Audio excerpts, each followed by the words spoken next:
Everything you've been told about the NBA record books is a lie. We celebrate the 70, 80, and 100-point games like they're the pinnacle of basketball excellence. But if you actually watch the tape, most of these legendary nights were nothing but manufactured stat padding, coaching malpractice, and zero-effort defense.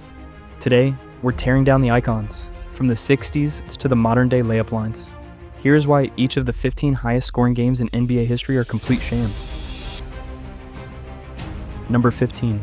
Joel Embiid's 70-point night against the Spurs on January 22, 2024. Here's why this game is a total fraud. First, the free throws. Embiid took 23 total free throws. He scored nearly a third of his points from the free throw line. Second, the competition. Embiid had a 70-point night against a 19-year-old Victor Wembanyama who weighed about 200 pounds soaking wet. This was a prime MVP playing bully ball against a rebuilding Spurs team that only had 8 wins. Finally, the stat padding. The Sixers were up double digits in the fourth, but Embiid stayed in for one reason, to score. The Spurs stopped defending because they didn't want to foul out, and the Sixers stopped playing team basketball. It was a manufactured milestone in a meaningless game. Number 14, the most empty calories game in NBA history. Devin Booker's 70 points against the Celtics on March 24, 2017. The Suns were getting blown out the entire game, but in the final minutes, down by double digits with zero chance to win, Phoenix did something pathetic. They started intentionally fouling the Celtics just to stop the clock and get the ball back for Booker.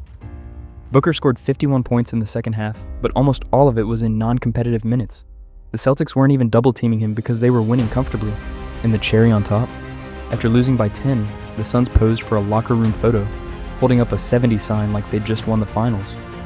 Booker's 70 proves that volume doesn't equal impact, but moving up to number 13, we hit the 71 club, starting with a Laker legend whose record stood for decades. Baylor scored 71 points against the Knicks on November 15, 1960. First, look at the competition. In 1960, there were only 8 teams in the entire NBA. That means Baylor was playing the same guys over and over again. This wasn't a league of elite global talent. It was a small circle of players, many of whom wouldn't even make a G League roster today.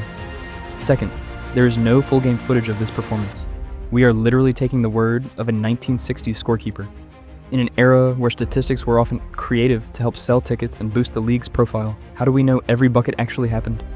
Finally, the defense. In the 60s, the pace was astronomical because nobody played defense. Teams just ran up and down the court trading layups. Baylor took a massive 48 shots to get to 71.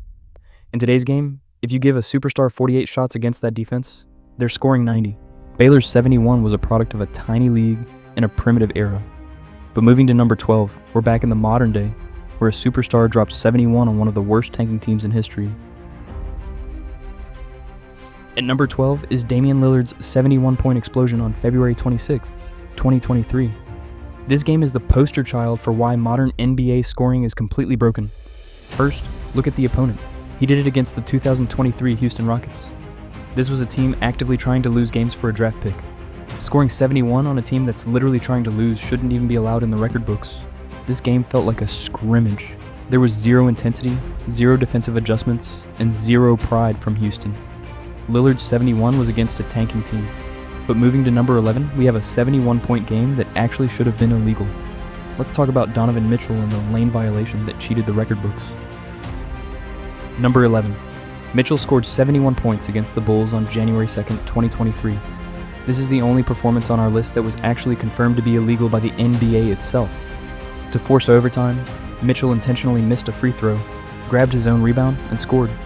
But the NBA's official last 2-minute report later admitted he committed a blatant lane violation. He stepped over the line before the ball even touched the rim. He then poured in 13 points in the extra period just to push his total over 70. You can't call a performance legendary when it required a rules violation just to stay alive. This was a classic case of the league wanting a viral moment more than a correctly called game. Number 10. David Robinson's 71-point performance on the final day of the 1994 season. While the history books list this as a dominant outing by the Admiral, anyone who actually watched this game knows it was one of the most desperate acts of stat padding ever caught on film. The only reason this game happened was because Robinson was in a neck-and-neck race with a young Shaquille O'Neal for the scoring title. To ensure Robinson won it, the Spurs coaching staff decided to abandon the actual sport of basketball. Even though the Spurs were winning comfortably, they started intentionally fouling the Clippers in the final minutes. Why? Just to stop the clock and get the ball back so Robinson could take more shots. Robinson took 41 shots and 25 free throws against a Clippers team that had completely checked out for the summer. But if you think manufactured volume is bad in the 90s, wait until we look at the guy who owns almost half of the top 10. Number 9. Wilt Chamberlain's 72-point performance against the Lakers on November 3rd, 1962. In 1962, the NBA was a track meet with zero defensive resistance. The pace was so fast that there were nearly 30 more possessions per game than there are today. Chamberlain took 48 shots in this game alone. Then there's the physical mismatch. Wilt was a 7-foot athletic marvel playing in a league where the average center was 6 feet 8 inches and couldn't jump over a phone book. He wasn't outskilling elite defenders, he was just taller and stronger than everyone else in a tiny 9-team league. The 72-point mark is a product of an era that lacked depth, lacked scouting, and lacked any reason to stop a man from shooting 50 times a game. It's a volume record, not a talent record. At numbers 8 and 7, we have Wilt Chamberlain again. This time he dropped 73 points twice in the same year, once against the Chicago Packers and again against the New York Knicks. Both of these games are ridiculed for the same reasons as the last one. Let's just skip to number 6. At number 6 is David Thompson's 73-point game on April 9th, 1978. Thompson's performance was a script we've seen before. It is bar for bar, the same as what we uncovered with David Robinson earlier. This happened on the final day of the regular season, and it was a complete sham. Thompson was trailing George Gervin for the scoring title, and the Denver Nuggets decided that winning the game was secondary to getting Thompson his trophy. His teammates refused to look at the rim, funneling every single touch to Thompson so he could hunt for the title. He took 38 shots in just 43 minutes, and the defense he faced from the Detroit Pistons was essentially non-existent. Detroit knew what was happening, and they simply stepped aside to let history be made. The most embarrassing part? Thompson's 73 points actually forced George Gervin to score 63 points later that same night just to take the title back. When two players are dropping 60 and 70 on the same day, it tells you everything you need to know about the defensive intensity of the late 70s. Number 5. Luka Doncic, 73 points against the Atlanta Hawks on January 26, 2024. The 2024 Hawks' defense was historically porous, but this specific game was an embarrassment. Luka spent the entire night exploiting a system that has fundamentally broken the balance between offense and defense. He had the ball in his hands for nearly every second of every possession. In any other era of basketball, a coach would have forced a double team or fouled him hard to stop the rhythm. Instead, the Hawks played a passive, shadow defense that allowed Luka to dictate the pace without ever breaking a sweat. It was a high-level practice session disguised as a professional game. Luka is a generational talent, but his 73-point night is a symptom of a league that has made it impossible to play defense. Number 4 is Wilt Chamberlain with 78 points against the Los Angeles Lakers on December 8, 1961. Again, we already covered why Wilt's performance was pretty suspect earlier, and pretty much everything still applies to this game. We'll come back to Wilt at the number 1, but for now, let's move on to the next game. Number 3. Kobe Bryant's 81-point game against the Raptors on January 22, 2006. For many, this is the gold standard of modern scoring, but if you look closer, this game wasn't a masterclass in skill. It was a masterclass in coaching malpractice.